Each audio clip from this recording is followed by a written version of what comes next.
Big hello to everybody in the Lightship community. My name is Ben Parker. I'm one of the two co-founders here at Lightship. I'm the Chief Product Officer. We are standing here proudly in our Broomfield, Colorado factory. This is our first factory. It's where we'll build our first product. We're just a stone's throw north of Denver in Colorado, and I think it's an awesome place to be a part of the revitalization of American manufacturing, which is the story that we're a part of. What you're looking at here is the AE.1. This is our first and flagship product. It's sort of the perfect travel trailer for the electric age. This is a very special version of AE.1. We call it the Cosmos Edition. It is our launch edition. We're building just a limited set of them for a very lucky first set of owners. I'm just really excited that I get to spend some time with you, our community today, to go through all of the nitty-gritty details of what makes a Lightship a Lightship. So let's do it. Okay, so you're catching a peep of one of the two exclusive colorways that will come with AE.1 Cosmos Edition. You have your choice between Timberline or Dusk Horizon. Both, I think, are really beautiful and unique, and they're inspired by the outdoors, ultimately. The Timberline has, it's a monochrome green colorway, so there's dark forest greens on the outside. On the inside, it moves more towards sage greens with pops of yellow at the touch points inside of the vehicle. The Dusk Horizon is more silvers and grays, and then on the inside there is this beautiful tangerine and sort of plum purple set of fabrics, and again pops of color at the touch points. I want to give you a sense of scale here. It's a sense of scale you can only really get in person, but hopefully this helps kind of situate you in roughly how large the vehicle is. We designed AE.1 to be sort of the perfect travel trailer for either a couple who's going long distances or maybe a small family who's going out for an extended camping trip. From tip to tail, it's just over 26.5 feet. Width-wise, it's just under 8.5 feet. And meaning it's good to slide into a side yard or maybe a tighter campsite. We wanted to make sure that the vehicle was large enough to be really spacious, but also small enough that you could fit it into tighter campgrounds, like in let's say a state park. The overall height of the vehicle when it's collapsed down in its aerodynamic road mode is about 7 feet. That means that the top of the trailer is about the same height as the truck that's towing it, and that, of course, was a conscious decision to allow the trailer to sort of hide in the aerodynamic shadow of the tow vehicle. Any of you who are cyclists will really appreciate the concept of drafting, where you get behind the person who's in front. You can think of this trailer as drafting the truck that's pulling it. If you step back a little bit and just look at the overall shape of the trailer in its road mode, you can really see that kind of streamlined bullet shape is the result of a lot of engineering work that we put into making this the most drag efficient or the most aerodynamic trailer on the road. That concept of aerodynamic efficiency plays into a bigger idea that is really fundamental to any Lightship that we'll make. We call this the Aero-Electric difference, or the Aero-Electric Advantage to owning a Lightship. You can tell there are two parts to Aero-Electric. One is the aerodynamics that I've just talked about. The other is the electrified system that is really the beating heart of this vehicle. We have a large, roughly 77 kilowatt hour EV-oriented battery on board. It's a lithium-ion battery, so it's a very capable, long-lasting, and safe battery. We pair that battery with sort of high-grade automotive electronics, and as we'll get into, even a motor on board, which it's going to make for a really awesome, seamless, kind of simple camping experience. And as we can get into with the TrekDrive system, I think is a big part of what makes this vehicle a new category of vehicle, and one that is really at the vanguard of new vehicle development, which we're very excited about. So there's one other element of the electric part of Aero-Electric, and that is the solar system. We call it our solar SunRoof. It is really, it's a beautiful system. So in numbers terms, it's about a 1.8 kilowatt, pretty high performance solar system. It is a heat tempered, high impact resistance Gorilla Glass that we use to cover all of those solar cells. You can imagine, for instance, that maybe you're driving through the Midwest and you hit an unexpected hailstorm. That happens. We've made sure, and we have tested to make sure that this solar system is resilient to even hard strikes like that golf ball sized hail nugget that comes down. The solar system, meaning the solar sunroof, extends all the way from the very front of the vehicle, that sort of raked front nose section, through the flat center section and down to the tapered tail. So we have made sure that not 1 inch goes wasted in that roof. All of it is active area for the solar sunroof. I love that the solar sunroof is active all the time too. So whether you are at your campsite, on the road, or if the Lightship is in storage at your house, let's say, the solar system is always generating energy, putting it back into the battery pack, and making sure that you have ample energy to spare for your camping endeavors, or to kind of anything you can imagine. I've had some owners talk to me about how they intend to use their Lightship like a home gas station, if you will, and charge up their daily driver EV off of their AE.1, which I think is a cool idea. Let's all move around to the front of AE.1 Cosmos. This is to an area that we call the Aero Hub. You can sort of see by the name why we would call it that.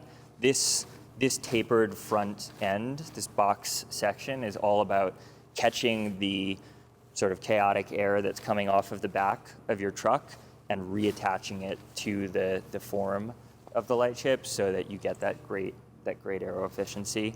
So this serves really a functional purpose, in addition to, I think, looking pretty cool. If you peer into the Aero Hub, you'll see I've had a lot of people ask me about some of the nuts and bolts of using a Lightship. How do I use it when I've just gotten to camp and it's time to set up? Well, this inside of the Aero Hub will be one of your touch points. This is where you can use the tongue jack to raise and lower the tongue of the vehicle to hitch and unhitch it from the truck. This is also where your leveling system, the access point for that leveling system, lives. So it's a single touch button, and it will tell the Lightship to both level itself side to side and front to back, and bring down a pair of stabilizing feet, front and rear, that makes sure that the Lightship is going to feel solid when you're walking around inside of it, and not shaky at all. I think that the convenience of having a one-touch auto leveling system is a huge advantage, especially for a medium-sized travel trailer like this. When we were first designing the vehicle, we realized that there was not going to be propane on board anymore, and so we're on a traditional RV. The propane cans would be stored up front on the tongue of the vehicle here. Now we had all of this extra space, and the question was, what do we do with it? Well, what we did with it was to incorporate our HVAC system into the Aero Hub. So this is where all the loud parts of your air conditioner and heater system live, things like the compressor and the loud fans. We pulled all of those out of the roof of the vehicle, out of the interior, and put them up front in this isolated section. Huge benefit is that you're going to have great climate conditioning on the inside, and not have to listen to the whir of that system, because it's all happening here inside the Aero Hub. Okay, so as part of the larger Aero Hub, we've been colloquially calling this the Power Hub area. It's actually pretty simple, and the nice labeling helps. This is the area where you charge the vehicle. So any EV charging cord that can use the North American charging standard, which is the standard that Tesla has recently pioneered and almost every EV manufacturer is now adopting, this is that area where you would charge the vehicle. The vehicle can level 1, level 2, or level 3 charge itself, and what that means is Level 1 is a trickle charge. So think of something like a 120 volt outlet in your garage. Level 2 is for something like an overnight charge. So that's a 240 volt charge, and is something that you can do, again, from home, or maybe a third-party charger on the road or at your campsite. That's a, let's say, 6 to 8 hour charge. Level 3 charging is DC fast charging. That means that if you're gonna top up your vehicle when you're out doing a long day on the road, you can go to any charging station that uses the North American charging standard, or even another standard with the use of an adapter, and you can fast charge your vehicle all from this location. This is a 240 volt outlet. So if this is the power going in to charge it, this is the power coming out. You can run really high power appliances, actually even a whole home, off of this 240 volt outlet. Think of, for instance, charging your EV. If you're pulling with an EV truck, you could charge the EV truck off of this 240 volt. If the grid goes down and you need to back up your house, you could use the Lightship like a generator, and this is where you would pull that power off to run the home. So this is for all the heavy duty loads. We also know that a lot of people are just going to be running smaller appliances off of their Lightship, so we included these 4 120 volt outlets that you're quite familiar with to run any smaller appliances at the campsite, or if you're doing some work near the Lightship and need to run them off of it. This area is to turn on and off the solar system if you needed to. And then right here, this is an Ethernet port. This is especially useful if you have a Starlink, for instance, and you're camping somewhere off grid, but you want to stay connected. Put your Starlink dish down somewhere on the ground nearby, plug it in to the Ethernet port, and the whole vehicle is pre-wired for that Starlink. So you'd put the router inside in a little cubby that we've set aside, and now your vehicle has Starlink internet on the inside and for any of your devices. In sum total, that is the Power Hub area. Okay, let's talk about TrekDrive. What is TrekDrive? TrekDrive is a proprietary system that is, I think, a really special part of what makes a Lightship a Lightship. So what TrekDrive does is it gives you a range advantage. If you're used to towing with a gas or a diesel truck, you're used to getting, unfortunately, probably only 8 or 10 miles a gallon when you're towing a heavy load like this. If you tow with an EV truck, it can be even worse. Your, let's say, 300 miles of range can quickly drop down to only 100 or 125 miles of towing range with a big load in tow. TrekDrive is the antidote to that problem that everyone has with towing efficiency. What TrekDrive does is it is a propulsion system built into this trailer that allows the trailer to self-propel, meaning the trailer is propelling itself, helping the truck that's pulling it, so the truck doesn't feel the weight of the trailer anymore. In fact, with TrekDrive, the Lightship can fully offset its own drag as you're cruising on the road, meaning the truck that's pulling it is not losing MPGs or not losing range anymore, which we think is a really special part of this whole experience. The second part of TrekDrive, which you might call the brains of the system, is a custom in-house developed sensor. It's hidden behind a cover right here. It is a force sensor, and really that sensor, the brains, is responsible for keeping the truck and trailer coordinated with each other. So if the trailer starts to pull the truck back, the sensor knows and it tells the motor to kick in to help. And if the trailer begins to push on the truck, the sensor will again sense that force, and it will tell the trailer to actually pull itself back a little bit, so that from the perspective of the truck, the trailer remains weightless, just floating on the hitch there. So before we transition the vehicle into its camping mode, there's one other thing I want to call your attention to, and that is our lookout camera system. This is one of 3 cameras integrated into the body of the vehicle. There's one on this hoop, sort of peering down at the door, another one on the other side, and one at the rear. All of these cameras are wide-angle cameras, and between the three of them, you're able to get almost a full 270-degree view around the trailer. I think this is really awesome for maneuvering the trailer. When you have a 26-foot long trailer, you want to know what's happening behind you, especially if you're behind the wheel at the truck, and the lookout camera system will allow you to do that. These cameras stream to our Atlas tablet and allow you to have a real-time view of what's going on. Lookout camera is great too because it doubles as a security system. So especially door side here, if let's say you're inside the vehicle and you hear a knock at the door, you want to check who's out there before you go to open the door. You can use this camera view to check that, which I think is great. Okay, so that's a lot about the outside. Now imagine we've just gotten to camp and it's time to go from road mode to camping mode. I want to show you just how easy that is. So first, we'll come on in here. I grab the Atlas tablet, go into my exterior settings. You notice we put a lock on the canopy, and then I just hit the raise button here. It takes a moment to initialize. Away we go. Total time to raise and lower right now is about 2 minutes, which we think is quick enough for a quick pit stop. All right, so just like that, the canopy is fully raised. We're into the camp mode, and it's time to go inside. Pop this open.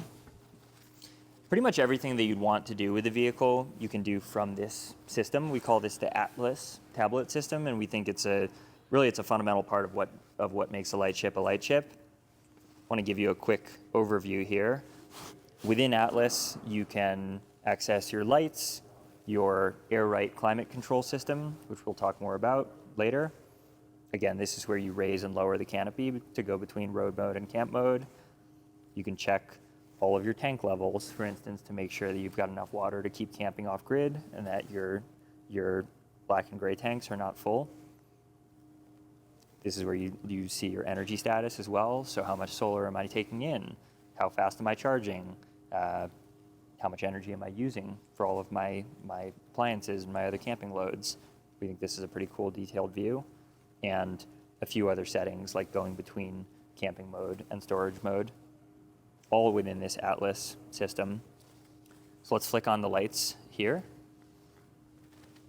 One thing that I love about this whole experience, which we call Camp Quiet, is the quietness of it. You can imagine if you're in a beautiful place and you're seeking some solitude, kind of the last thing that you want is to have a ripping generator in the background that you're having to yell over or maybe are disturbing other people in the campground with. Having this really quiet, seamless, all-electric camping experience, and which we call Camp Quiet, is, I think, just a really important part of what makes a Lightship a Lightship, and what will make generators a thing of the past. So let's step on in. So coming up in, man, I love it every time that I step into a Lightship. There is this amazing feeling of spaciousness and just openness in the experience. I think to credit for that are this very tall ceiling in the camp mode. It's almost a 7.5-foot ceiling from floor to ceiling, which you really will not feel in any other travel trailer of this size. That ceiling height, in combination with the panoramic windows all the way around the Lightship, make for this really open experience that visually connects you to the outdoor environment that you're in, and it's just so unique and beautiful, I think. Okay, so here we are in the front of the Lightship AE.1 Cosmos Edition. We call this the SwitchBack Lounge, and you're about to see why. During the day, this is set up in its day mode right now. The Switchback acts as a love seat and then a sort of stadium seating nest area. The love seat is clear. Why? I think you can actually get three adults here pretty easily. And then up here in the nest, you can also see why. This zone is without fail where kids, dogs, those sorts of folks always gravitate. I love it as well as almost like a little sanctuary or a reading nook. I love the fact that you're up at the level of the windows. You can see all around, and it's just a great place to sort of cozy up. Now, I want to show you how you convert the SwitchBack Lounge into a slightly larger than queen size bed for your sleeping. This is the main sleeping area. So it's a single motion to convert the SwitchBack from a lounge into a bed. All I do is come up here, grab this loop, give it a pull, and as you can see, the entire bed comes pre-made for you. The sheets and all of the bedding, duvet included, are designed to basically stay with the motion of the SwitchBack, and I love some of the technical materials that our design team has used as well here for this bespoke to the Cosmos Edition bedding. It's a nice big sleeping space. At my hips, it's actually slightly bigger than a queen. Just the footprint of the bed to the corners is queen, but you get a little more space in the center section, and it's a great place to get a good night's sleep. So the SwitchBack bedding follows the diamond shape of the bed, but is designed to unfurl like this with some thoughtfully placed magnets to become a full square duvet sheet.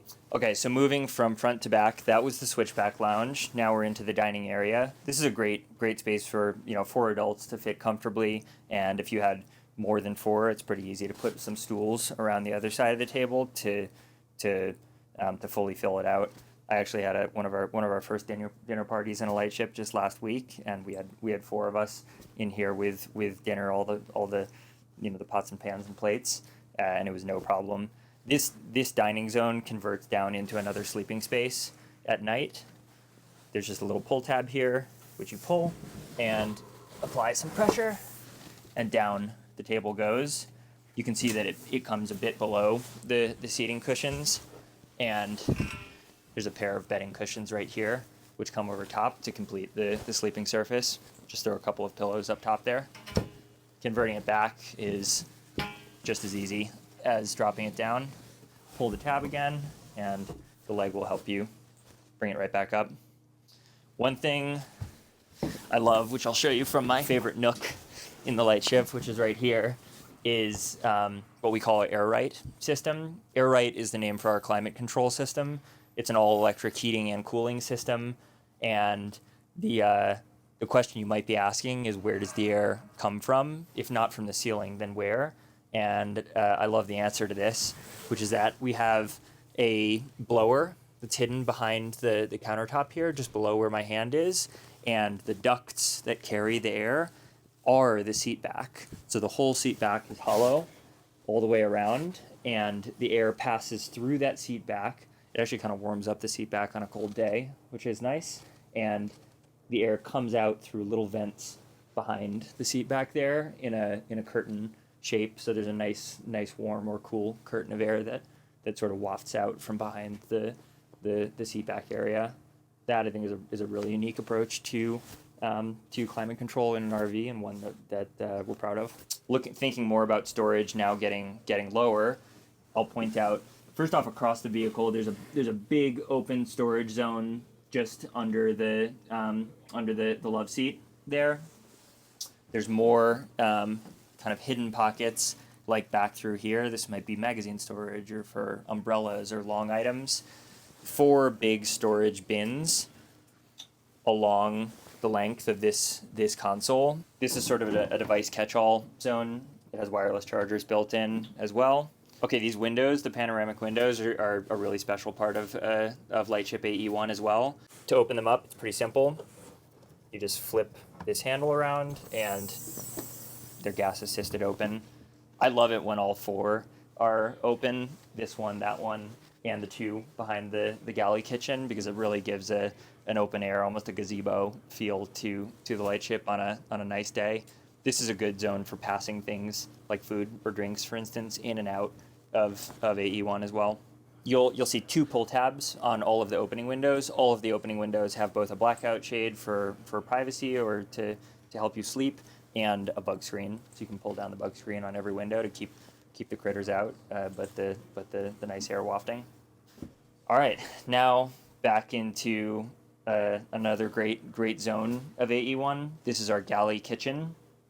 The kitchen is laid out in a 3-point layout, and what chefs mean by that when they say it is that the fridge, freezer, stovetop, and sink are arranged in a triangle from each other. This is a really great work setup. It helps with the workflow in a kitchen and how people flow through this space. I've, for instance, been cooking before on this side of the galley kitchen, and someone else is back to back with me at the sink doing something else. Or if you only have one person in the kitchen, it leaves this alleyway open for anybody to go back into the bathroom there. The highlights of the kitchen are that you have a double burner induction cooktop, a microwave that also doubles as a convection oven if you wanted to, for instance, bake some cookies or maybe, I don't know, maybe your Thanksgiving turkey in here. Some extra storage spots here. This might be for spices. You can imagine this is for either bigger cooking utensils or perhaps your bottles of maybe olive oil. The microwave, we have a 6-setting dishwasher in here. This is really economical on water, and it is incredible time saver when you've just gone through the rigmarole of making a big dinner for you and your family or maybe your guests. It's really awesome to be able to throw all your stuff into the dishwasher and just set it in and forget it. This is our double door fridge freezer, 7 cubic feet of total fridge and freezer space, which is a really good amount for about a week off grid for a small family. This is the fridge side. That's the freezer side. This is maybe call it a pantry zone. So all of your utensils, plates, bowls, pots and pans. I think folks will mostly keep in the lowermost cabinets here, and your sink. I really love how this sink follows the contour of the vehicle, so you'll see the slight curve in the outside translates into the inside as well. We did that to really maximize the amount of space that you get in that deep basin sink. It's large enough that you can put a full-size dinner plate down in there, and long enough that you could have, for instance, a long-handled pot and still have it fit fully down in, which I think is great. One other thing I want to call your attention to is you'll actually see these knobs are distributed throughout the vehicle. So of course it's great that we have the Atlas tablet system, and that's a good way to control all of your lights and fans from a single point. But we thought it was nice to have a backup as well, a physical backup, and so every light and fan has its own physical knob as well. Here on the left-hand side, for instance, this is where you can dim or turn off your kitchen task lights. This one on the right is for an exhaust fan, which if you listen closely, you can hear kick on. So this is for all the smokes and oils and smells and things like that are coming off of your cooktop while you're cooking. They get sucked up into that exhaust fan and exhausted out the back in a pretty innocuous zone. We can pop that back off, and we can head back into the bathroom. If you want to come on in and join me. So I'm standing in what I think is a pretty large shower, especially for an RV. I've had 6-footer plus folks in here, and they have no problem getting the shower wand up into position. And you can see for me, I'm about 6 feet, and I have plenty of headroom to the shower there. Even up into the mid 6s, you'll be just fine. Okay, so to the bathroom side of the bathroom, so there's your porcelain throne. We have a few storage spaces kind of distributed throughout the bathroom here. This is a pop-open vanity. You might put your towels and things you're not using as often down low here. We also have these overhead vanities. So this is your dry vanity. Think, toothbrushes and creams and things like that. And then on the other side of the mirror is your wet vanity. So everything you're going to use while you're in the shower. I think this is a great amount of storage for a bathroom of this size, and feeling it is believing it. But I can tell you that for a vehicle of this size to feel such an open, spacious, kind of calming bathroom is really unique. I would be remiss to not mention our countertop material as well. This is one of the standout materials that that you'll find in AE.1 Cosmos Edition. These flecks of color throughout, believe it or not, are recycled plastic content. So think, you know, reclaimed ocean netting or old recycled appliances. This might have been the door of a fridge at some other point in its life. Now it is a part of your recrafted bathroom countertop. I absolutely love that part of it. There's just so many nice little details in here. If you're here on the toilet, you'll see that your toilet paper is built right into a holder there. You're also able to do mirror ring light and your overhead light from those knobs. And there's another exhaust fan just like the one in the kitchen.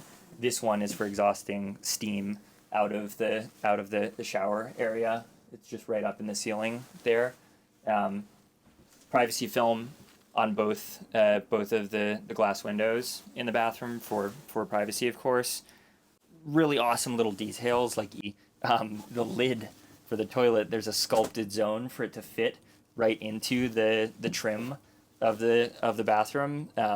We have gone to the ends of the earth to make sure that every inch is well used inside of this small space. This is kind of a fun story, is that some of our designers, our product designers, have worked on airplane bathrooms before, and so they are acutely aware of some of the challenges of making the most out of a very small bathroom space, and they've certainly done great work in here. One other great area of the kitchen not to be missed is this large under sink space. So this is where you'll have your trash and recycling. This is a good amount of space. You can put a pretty large bin under there and have it fit right around the plumbing. You'll notice thoughtful details. While there is a lightweight waffle pattern in all of the other doors along this storage console, we didn't do the perforations on the trash door. We're trying to keep those smells in. Okay, so in this seating area in the dinette, of course, we have a bunch of big storage zone in the back. What you can't see under the seat is, first off, the water heater. So this is where we have that electric water heater, which will get your water to the right temperature for a shower or washing dishes. You can actually see the temperature of the water in the Atlas tablet as well, so you'll know when it's hit that right point. And then if you ever blow a breaker, for instance, which we all do at home and might happen in a Lightship too, this is your zone to go. So this is all of your electrical panel to check the breakers across the vehicle. Easy to just pop that back up like that. Okay, talking about storage in the front of the vehicle for a moment. First off, we have this huge wide open storage zone right here. I think of these as, on both sides, a great spot to get some shoes. Maybe you have 3-4 pairs of shoes under each cubby there, and then big open duffel or bag space under the love seat here. This is a solid amount of storage for what you might bring along on your trip. And we can go outside and I'll show you more. Now to the exterior storage. So if you can locate yourself in space, we're now talking under the bed. You can see we've got this big pass-through Gearage here. We actually checked and saw that even a full-size tire will fit into that zone. This is the equivalent, if you're familiar, of about 3 Rivian gear tunnels worth of storage space. So it's a huge amount of space. In numbers terms, it's 30 cubic feet. So this would be like a very large trunk in a car. And I love the fact that it goes all the way through, because it means those long items, like for instance a set of skis or a golf bag, can easily slide through, and you can access it from both sides. We can go check out the other side as well. Same idea from the other side, just all the way through. It's tall as well. I think it's probably 15-16 inches of height in there, so you can get a big kind of tall, bulky item in there, no problem either. Let's talk for a second about the water system. This is a big home on wheels, effectively. So if you're going to be camping off grid, you're going to carry your water with you. Okay, so this is your freshwater zone. So if you were going to go camping off grid, it's a place where you can run a freshwater line from the city outlet and fill up your fresh tank with water that you're going to carry with you. There's also a separate hookup for city water, so you can bypass your freshwater tank and be running clean water directly from the city to all of the all the faucets and shower head and things like that. that duality is useful. After you've used the water, it's either run off into your gray tank if it's come out of your kitchen or shower drains, or your black tank if it's come through the toilet. Both the black and the gray tanks they sit underneath the bathroom here, sort of hidden between the frame rails, and you need a way to exhaust that used water at the end, and the way that you do that is right here. So you'll see, we spent a fair amount of time trying to make this the experience of dumping your tanks as kind of easy and also clean as it can be. This is a common pain point on RVs. It's sort of the it can be the dirtiest part of going RVing, and so we really made an effort to clean that up. Our dump system it's an automated system, so it's a touch valve system. Each of these toggle switches here is what you would press to exhaust the gray water tank or the black water tank. Any campground that you go to will have a dump port right beside your vehicle at the campsite, and you simply put this donut down into the dump port, press first your black tank to exhaust it, then your gray tank, and then put the hose right back up and in, just like so. There's also a spot if you're gonna be deep cleaning your black tank, for you to spray out the tank right there. So you'd hook this up to a water source, and it'll spray and clean out the black tank. All right, now I'm going to show you just how easy it is to hit the road and drop this thing back down into the road mode. So I've turned off the lights inside. Steps go up and lock into place. Close that door. I've made sure that everything is at the right level on the inside as well, and everything is secured for travel. It takes a moment to initialize, and then away we will go. All right, I want to show you just how easy it is to hook up a trailer like a Lightship. There are 3 steps. First step is to connect the hitch to the ball coming off the back of the truck. The way that you control the jack that moves the tongue up and down is right inside of the Aero Hub here. So I'll press the button, let the trailer drop down onto the ball. We've pre-aligned the truck to the trailer. Ball is connected.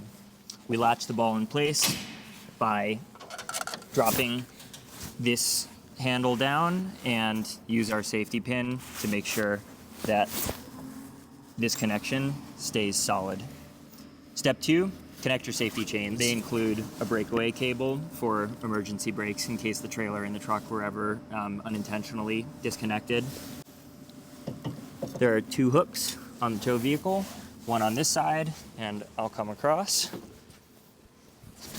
The other on the other. And we made sure that we have enough slack in the chains here so that they won't get too taut when the trailer and truck turn relative to each other. The last step is to connect my standard 7-pin connector up to my tow vehicle. We're towing today with a Rivian R1T. It's a great tow vehicle to pair with something like the Lightship AE.1 Cosmos Edition. AE.1 Cosmos, fully loaded, weighs 8,300 pounds. This truck has an 11,000 pound towing capacity. It also has enough payload capacity to support the weight of the tongue of the trailer. With this 7-pin connector, I come in and there is a port on the truck for me to make that electrical connection. And just like that, we close up the Aero Hub cover and we are good to tow. So here we are out on the road. We've got the Cosmos Edition in tow here, pulling it with a Rivian R1T. R1T is a great tow vehicle to pull something like the Cosmos Edition because many configurations of the R1T are capable of pulling up to 11,000 pounds. The Cosmos Edition, when fully loaded, is 8,300 pounds, and the R1T is also capable of supporting the weight of the trailer as well as occupants and cargo. TrekDrive generally is active at higher speeds because one of its primary purposes is to rescue that range loss as we talked about, or a loss of miles per gallon if you're towing with a traditional gas or diesel truck. I feel TrekDrive kick in its current setting at about 15 miles an hour. And it's a big difference. You really feel the weight of the trailer evaporate behind you. It's almost like the motor acts like a little turbocharger, a little electric turbocharger, and the feeling of confidence that it gives is really amazing. It's almost like the trailer isn't there behind me. Towing with something like an electric pickup truck is great as well, because the truck inherently has enough torque to really get you up to speed solidly. Okay, folks, so there it was, the AE.1 Cosmos Edition. We talked about the inside, we went through the outside, we talked about the technology, and I just want to tell you that this is something that we are very proud of having built. We have put our hearts and love and effort into making this really a unique, amazing product to own, and I can't wait to see more and more of them out on the road and in your hands. For those first few dozen lucky Cosmos owners, you are in for a real treat. And I just want to thank all of you for spending some time with me today to talk through this this object, which we think is really hastening a watershed moment in outdoor travel and road tripping, and building a totally new RVing experience. So thank you.